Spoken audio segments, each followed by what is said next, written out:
Okay students, so starting with the K-map again. तो K-map हमने last time कुछ numericals करे, आई मीन कुछ टेबल स्टार्ट किए थे. So I will starting with it again. अब जैसे देखो फर्स्ट एग्जांपल देखते हैं. F of A B C में हमारे पास मिन टर्म्स गिवन है. अब देखना, ध्यान से देना, इसमें देखो समेशन के बाद स्मॉल एम बना हुआ है. Small M that means it is representing min terms. Min terms यानी हम सेल्स के अंदर 1 लिखेंगे, और 1 का मतलब यहाँ पर होगा कि हम 1 को वेरिएबल से ही, वेरिएबल के ट्रू फॉर्म से रिप्रेजेंट करेंगे. यानी 1 है तो उस टेबल के कॉरेस्पॉन्डिंग अगर रो में ए आ रहा है तो हम ए ही लिखेंगे, और 0 अगर और 1 के बाद में अगर 0 आ रहा है तो हम वहाँ पे ए बार लेते हैं. लेकिन ये मिन टर्म है और यहाँ पे 1 है तो हमेशा ट्रू फॉर्म ही रहेगा एलिमेंट का.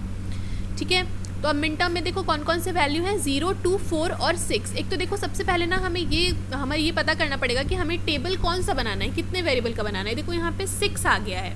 हम जो 2 वेरिएबल्स जब हम लेते हैं तो हमारे पास मैक्सिमम कितना सेल होता है, 4, और यहाँ पे 4 से ज़्यादा 6 आ गया है. यानी हमें 2 के बाद डायरेक्टली 3 वाले वेरिएबल पे जाना है. 3 वेरिएबल पे हमारे पास सेल्स कितने होते हैं, 2 के पावर 3 कॉम्बिनेशन यानी 8. यानी 8 का हमें टेबल बनाना होगा. अब उस 8 के टेबल में कैलकुलेट करो. सबसे पहला 8 का टेबल, चलो I will show you with here, I will show you here. चलो यहाँ देखो.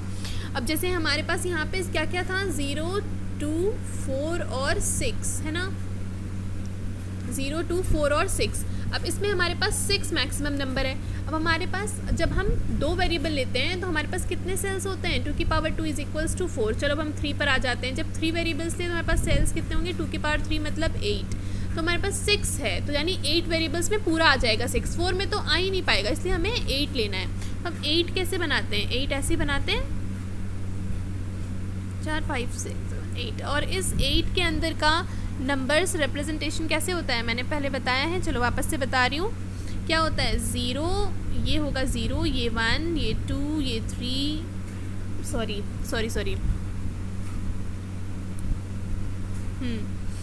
ये 2 और ये 3, फिर ये 4, ये 5, this one is 6 and this one is 7. ऐसा क्यों, क्योंकि पहले ही बताया था ये अगर A है और ये BC है तो यहाँ पे क्या होता है, ये 0 0, ये 0 1, ये 1 1 और ये 1 0. इसीलिए नंबर ऐसे स्टार्ट हो रहा है. ठीक है, और यहाँ पे तो A बार आएगा पहले यानी 0 और ये वाला 1, ये A बार और नीचे वाला A. ठीक है, तो अब इसमें हमें क्या क्या बोला है, 0, 2, 4 और 6. 0, 2, 4 और 6 लेना है. तो 0 कौन सा प्लेस है ये, यानी 0 प्लेस पे 1 कर दो. 0 के बाद कहाँ बोला है, 2, तो 2 को 1 करो. 2 के बाद 4, इसको 1 करो और 6 को 1 करो. देखो यानी इन शॉर्ट हमारे पास टेबल. अब टेबल में हर बार ना ये नंबर नहीं लिखना है, नंबर तो तुम लोगों को खुद को याद रखना है. सेल का वैल्यू क्या है, हमें तो बस 1 वैल्यू लिखना है. तो ये 1, ये 1, ये 1 और ये 1 हमारे पास ये बन के आ गया. अब हमें क्या करना है, पेयर बनाना है ना. मैंने सबसे पहले बोला था ऑक्टेट बनाओ या फिर क्वाड्रेट बनाओ. सबसे ज़्यादा क्या बनाते हैं हम, सबसे पहले 8 का बना के देखते हैं. यानी अगर हमारा ऑक्टेट बन रहा है, 8 पूरा हो रहा है तो हम 8 देखेंगे. 8 तो यहाँ पे टर्म्स ही हैं, अब इनमें खाली है तो 8 तो है ही नहीं. 8 के बाद किस पे आते थे हम, 4 पे यानी क्वाड पे. अब देखो यहाँ पे 4 बन रहा है क्या, अब बोलोगे नहीं 4 तो नहीं बन रहा है, लेकिन नहीं, एक्चुअली 4 बन रहा है. देखो क्या होता है, आई विल शो यू. देखो क्या होता है ना, के मैप को हम ऐसे फिजिकल देख रहे हैं बट एक्चुअली इसको ना बंद करके स्फेयर देखा जाता है. यानी अगर इसको और इसको मिला दिया जाए, मतलब ऐसा सोचो कि इसको, इस डब्बे को बंद कर दिया जा रहा है, इसको, इस पॉइंट को और इस पॉइंट को मिला दे अगर हम, तो ये वाला जो दोनों 1 है इन दोनों 1 से मैच करेगा ना. अगर इसको सर्कल बना दे दोनों मैच करेगा. तो ऐसे ही इसको हमेशा कॉर्नर वाले को हमेशा कॉर्नर वाले से मिला दिया जाता है. अगर ऐसे ही यहाँ मतलब समझो कि हमेशा कॉर्नर वाले को पहले कॉर्नर वाले से एक सर्कल की तरह फॉर्म किया जाता है, इसीलिए ये दोनों मैच होंगे. तो यानी ये दोनों हमारे पास क्वाड्रेट फॉर्म हो गया, क्वाड फॉर्म हो गया, मतलब 4 का पेयर बन गया हमारे पास. तो अब हमें बस क्या करना है, इनका नंबरिंग करना है. तो देखो सबसे पहले मैं तो वैल्यू तो लिख दूँ, मतलब वेरिएबल का नाम दे दूँ ABC. इधर वाला टेबल होगा ऊपर वाला A बार, नीचे वाला A, और ये होता है 0 0. तो 0 0 को हम कैसे लिखते हैं, B बार. दूसरा पेन यूज़ कर लेती हूँ, आप लोगों को विजिबल नहीं होगा. हाँ, तो ऊपर होगा B बार और C बार. इस वाले के लिए क्या होगा, B बार C इसके लिए क्या होगा, इस वाले के लिए बी और सी, और ये फाइनल वाले के लिए क्या होगा, बी सी बार। ठीक है, ये हो गया हमारा सारा। तो अब देखो हमारे पास वैल्यूज़ कौन कौन सी हैं, इन चारों को एक साथ लिखना है। एक साथ लिखने के लिए क्या क्या करेंगे, मतलब इन चारों को अगर एक साथ लिखना है तो मुझे किस किस को कंसिडर करना होगा। चलो पेन का कलर चेंज कर लेते हैं। तो किस किस को कंसिडर करना होगा, पहले इस ब्लॉक को कंसिडर करने के लिए मुझे कौन कौन सा मतलब किस किस को मैं देखूंगी, इसके कॉरेस्पॉन्डिंग रो में आ रहा है क्या मेरे पास ए बार और ये वाला बी सी बार वाला वैल्यू। अब इस वन को देखने के लिए मेरे पास फिर से ए बार ही आ रहा है, तो मतलब ए बार तो कॉमन हो गया और ये क्या बी सी बार।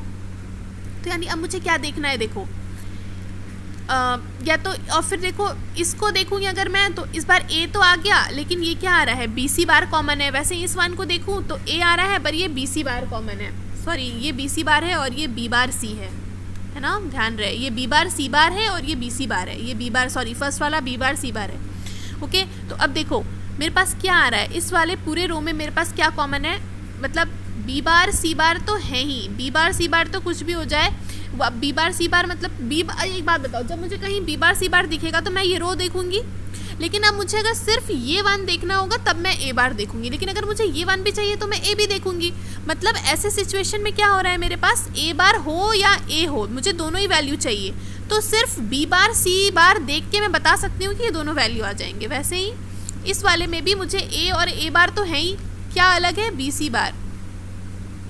तो हमारे पास वैल्यू क्या आ गया, बी बार सी बार प्लस बी सी बार। अब इसमें भी बी बार कॉमन है तो बी बार को सॉरी सी बार कॉमन है, सी बार कॉमन है और बी प्लस बी बार को बाहर निकाल लो। अब ये बताओ किसी भी एलिमेंट का उसी एलिमेंट के कॉम्प्लीमेंट के साथ अगर और ऑपरेशन हो रहा है तो ये हमेशा हमें 1 देता है वैल्यू। तो हमारे पास क्या बन जाएगा, सी बार डॉट 1, और सी बार डॉट 1 का आउटपुट क्या होता है, सी। किसी भी एलिमेंट को सी बार सॉरी किसी भी एलिमेंट का अगर 1 के साथ मल्टीप्लिकेशन करेंगे तो it will give the same element. तो हमारे पास आंसर क्या आ जाएगा, सी बार। अब देखो यहाँ पे सॉल्व होके सी बार ही आया हुआ होगा। 0 to 4 6 ये देखो ये रहा F A comma B comma C equals to C bar, है ना। तो ऐसे ही हमें के मैप को हर बार सॉल्व करना है। देखो एक और एग्जाम्पल लेके मैं समझा देती हूँ। देखो इसमें 0 1 3 5 7, ठीक है, 7 तक आके अब 7 है, हम इस 4 वाले में 8 तक सॉल्व कर सकते हैं। तो वापस से चलो 0 1 3 5 7 को सॉल्व करते हैं, वापस से मैप बनाते हैं। तो पहले स्टार्ट करते हैं 0 1 3 5 7।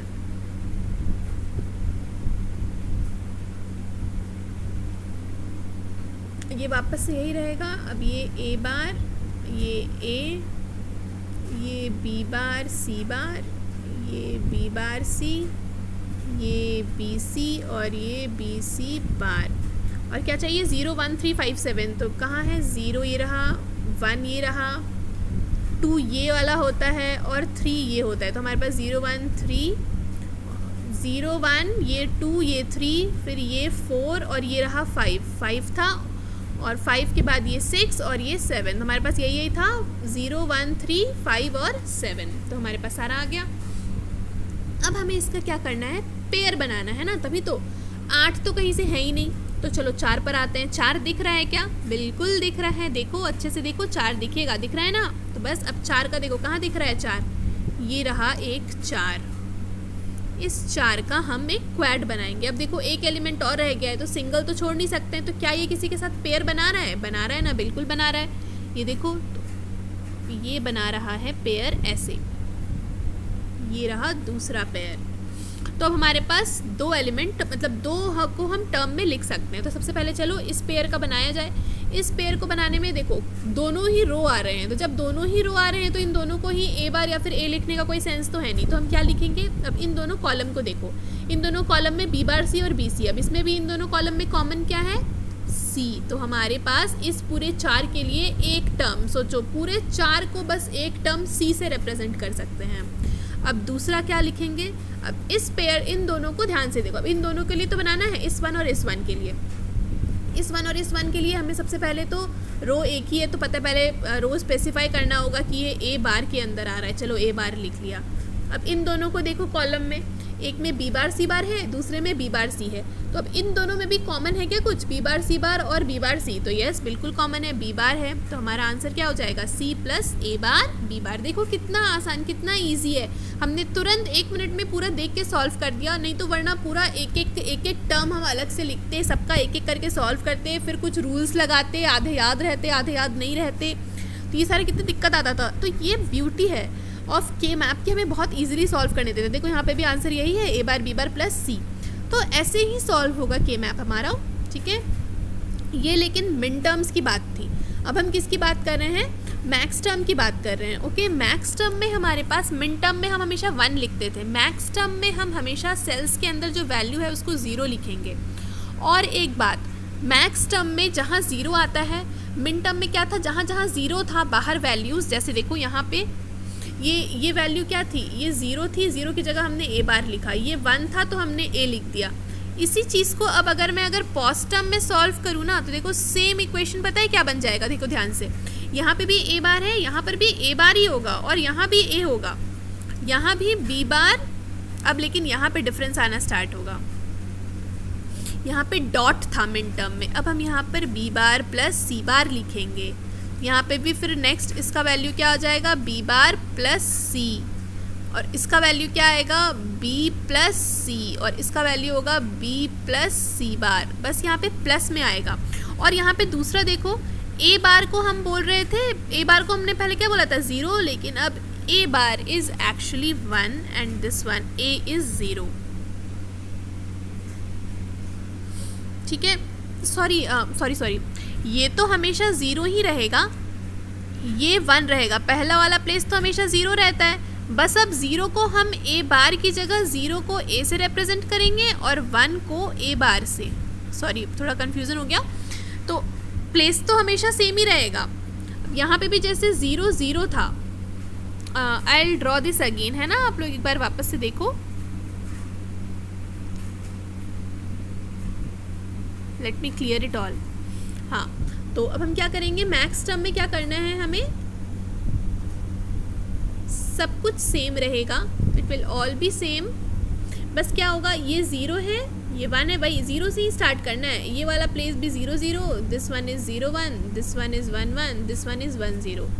बस यहाँ पे मैक्स टर्म में याद रहे, मैक्स टर्म में हम क्या करते थे, 0 और 1 का, 0 का हम रिप्रेजेंट करते थे, अगर मान लो वेरिएबल हमने ए लिया है तो 0 को हम ए से रिप्रेजेंट करते थे और 1 को ए बार से, मिन टर्म के जस्ट ऑपोजिट। तो यहाँ पे 0 क्या हो जाएगा, ए, और 1 हो जाएगा ए का बार, ठीक है। अब वैसे यहाँ पे 0 0 है, मैक्स टर्म में हमेशा प्लस आता है, तो यहाँ पे जब 0 0 है और यहाँ पर ए के हम बी सी बात करेंगे वेरिएबल की, तो क्या हो जाएगा, बी प्लस सी।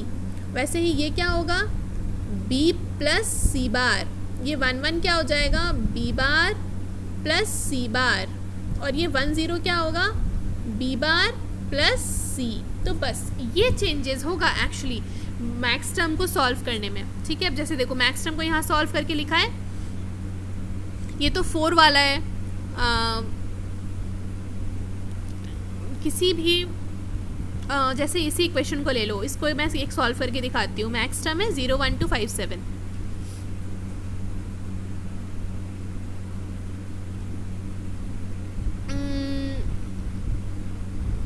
कोई, हाँ, जैसे ये रहा 1 2 3 4 5 6, सारे वैल्यूज़ ही ले लिए इसमें। चलो इस वाले को सॉल्व करते हैं, 1 2 3 4 5 6। तो हमारा, पहले इसको क्लियर कर लेती हूँ पूरा। तो अब बनेगा, बना लो, 1 2 3 4 5 6, 1 2 3 4 5 और 6, ये बन गया हमारा। अब वैल्यू भी यहाँ पे क्या क्या आएंगी, 0 1 0 0 0 1 1 1 1 0, यानी ये बनेगा b plus C, this is b plus C bar, this is b bar plus C bar, this is b bar plus C, ये है क्या a, और ये है क्या a बार, ठीक है। अब हमें देखो, सबसे पहले तो 4 कहीं से बन ही नहीं रहा है, कहीं से भी 4 नहीं बन रहा है, तो यानी 2 2 ही बन सकता है। तो चलो हम 2 2 के ही पेयर बना लेते हैं। पहले ये एक पेयर, ये एक पेयर और ये एक पेयर, ठीक है। अब इनका लिखना स्टार्ट करो। कॉमन कौन कौन सा है? सबसे पहले चलो इससे लिखना चालू करते हैं। अगर इससे स्टार्ट करते हैं तो हमारा क्या बनेगा? ये है, इसमें ए बार आ रहा है, ए बार है, और ए बार के साथ और क्या क्या है देखो। इन दोनों में से कौन सा टर्म दिख रहा है? कॉमन में कौन सा टर्म है? ए बार प्लस कौन सा टर्म है? देखो कॉमन में बी प्लस सी बार, यहाँ पे बी प्लस सी बार, तो ए बार प्लस बी कॉमन है, इसके लिए बन गया। अब चलो इसके लिए देखो, इसके लिए सबसे पहले तो ए फिक्स हो गया, ए आ गया, और फिर इन दोनों में क्या कॉमन है? सी बार, तो ए प्लस सी बार। वैसे ही अब इन दोनों में देखो, इसमें तो अब ए लिखूँ या ए बार लिखूँ, दोनों ही टर्म आ रहा है, तो इसलिए रो लिखने का तो सेंस ही नहीं, हम कॉलम देखेंगे। तो कॉलम में एक ही कॉलम ही है जिसमें दोनों है, बी बार प्लस सी। ये देखो, ये रहा हमारा आंसर, और यही आंसर यहाँ भी होगा, देखना। देखो है ए बार प्लस बी, ए प्लस सी बार और बी बार प्लस सी। तो मैक्स टर्म को भी हम ऐसे ही ईजिली सॉल्व करते हैं, ठीक है। तो इसके बाद वाले टॉपिक में will move on with next topic. Okay.